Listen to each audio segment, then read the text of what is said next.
Parliamentarian Sajid Premadasa says that the mechanism for purchasing paddy in the Hambantota district has collapsed. The MP made this statement at an event held in Kumbuka in the Barava area.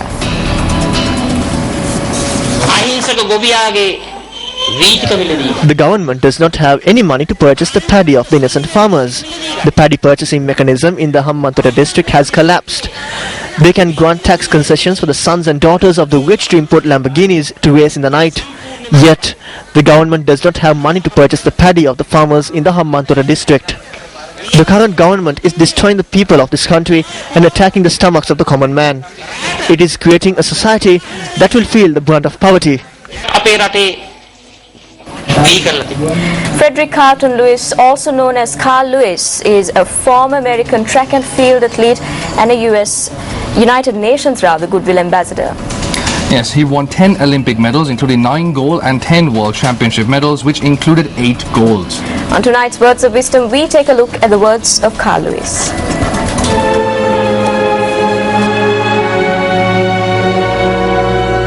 People have a moral standard about what they will do and will not do. At the end of the day, someone who cheats has a lower moral standard than someone who does not.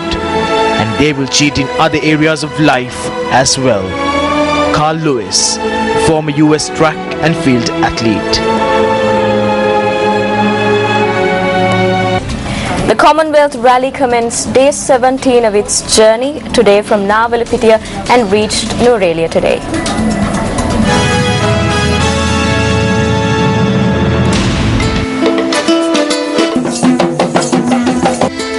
The Commonwealth Rally is a joint initiative by MTV and MBC Networks, Sri Lanka Youth and the Ministry of Mass Media and Information, organised ahead of the upcoming 2013 Commonwealth Heads of Government meeting to be held in Colombo.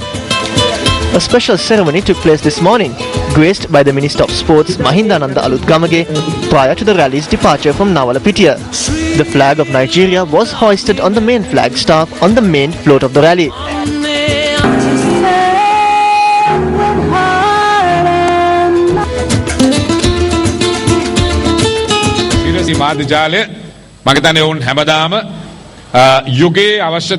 I think the Sirasa Media Network is a media organization that identifies the need of the era and acts accordingly. Thereby, the Sirasa Media Network has also directed its attention to matters of national importance and renders a service for the betterment of the country.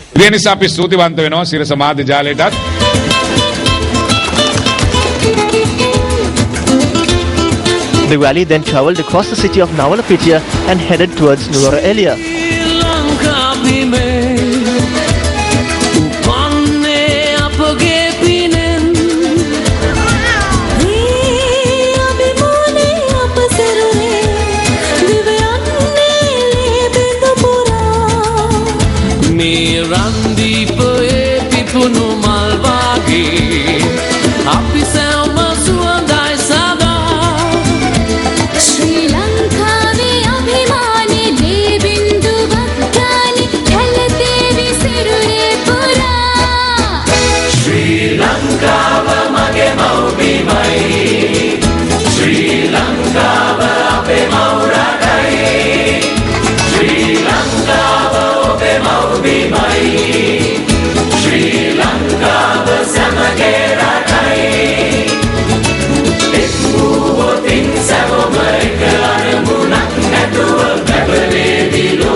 A special ceremony was also organized at the Paluatta Junction in Kotmale to welcome the rally.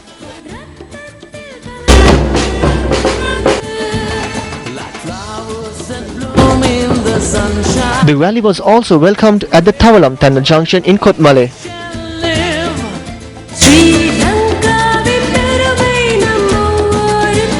This evening, the rally entered the city limits of Nuwara, the city famous for its tea. The Commonwealth Rally will be travelled to Nuwara tomorrow and set off to Abisabella.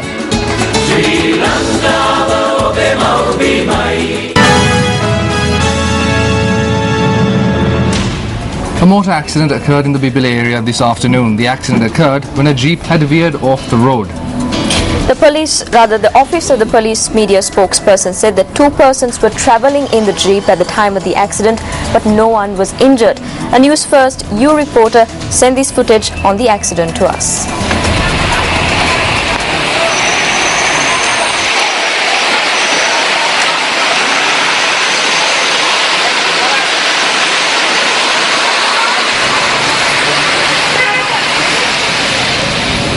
And up next is Action TV.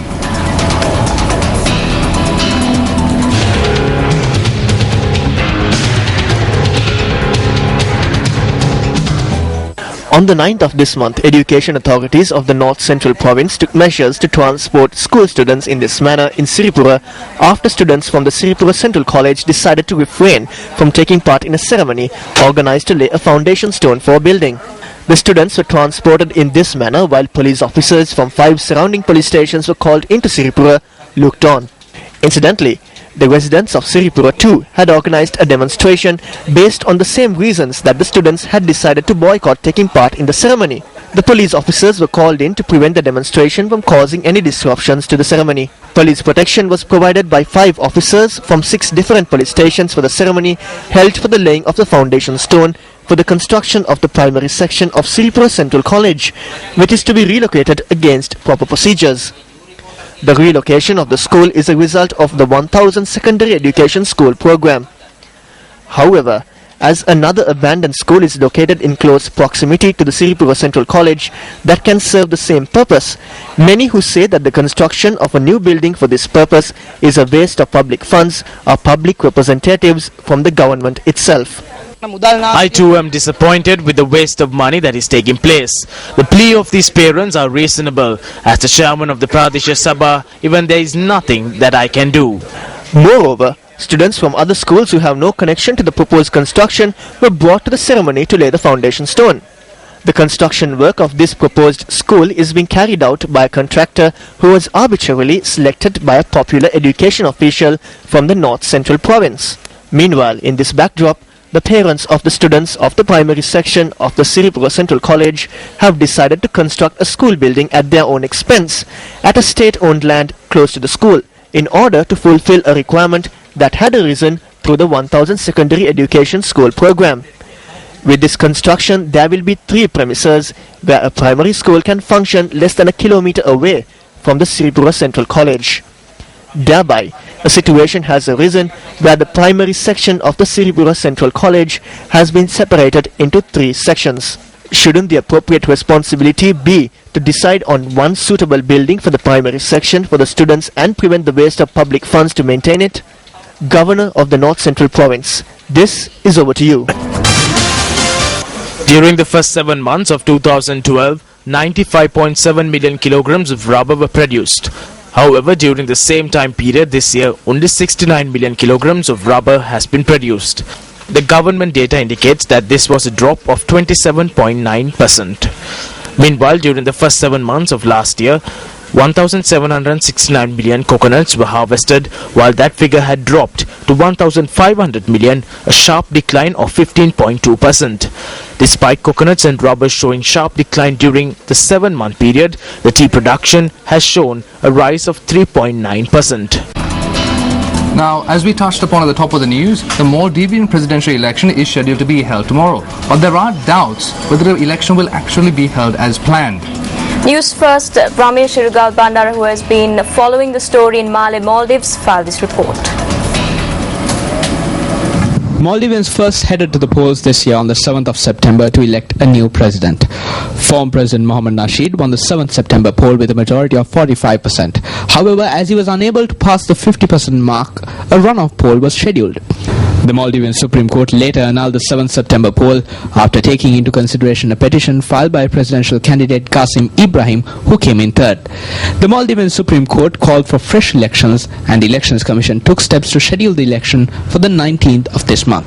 However, addressing a media briefing this morning, the Maldivian Elections Commissioner noted that elections will only be held if the Commission received the support of all 3 candidates. The problem is we have to follow 16 guidelines dictated by the Supreme Court. One of the guidelines is to get the signature of the candidates or the candidates' appointees. We are, held up because we don't have the signature of the nominees of the two candidates. Meanwhile, presidential candidate Mohammad Nasheed, speaking to the media after meeting with the Elections Commissioner, noted that he refuses to give up hope. I refuse to give up hope. I believe that we will have the elections tomorrow. Logistically, it's very, very possible.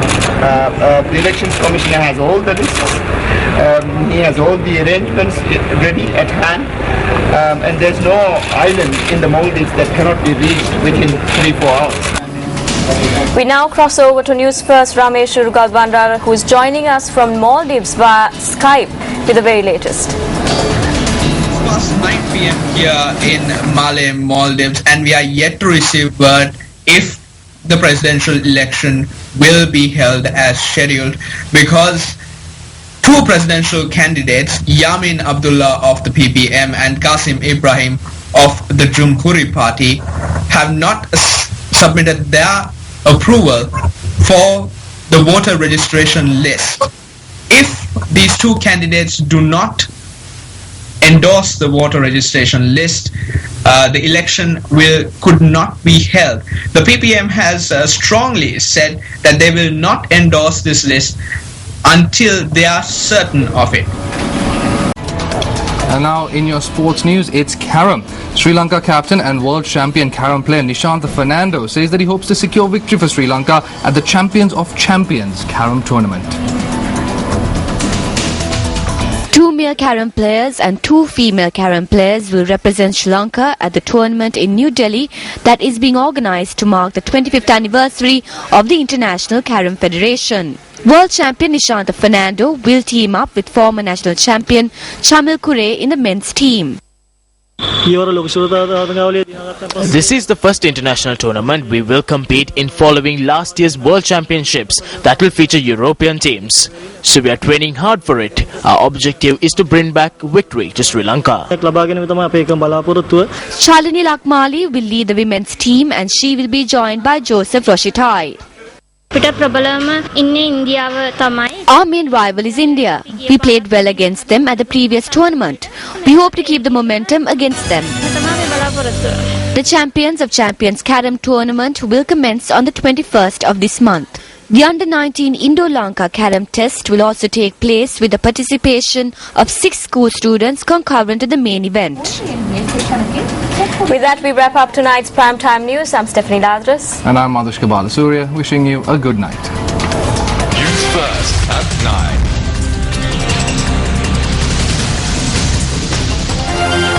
Hotline 0114-896-896. www.newsfirst.lk. Feedback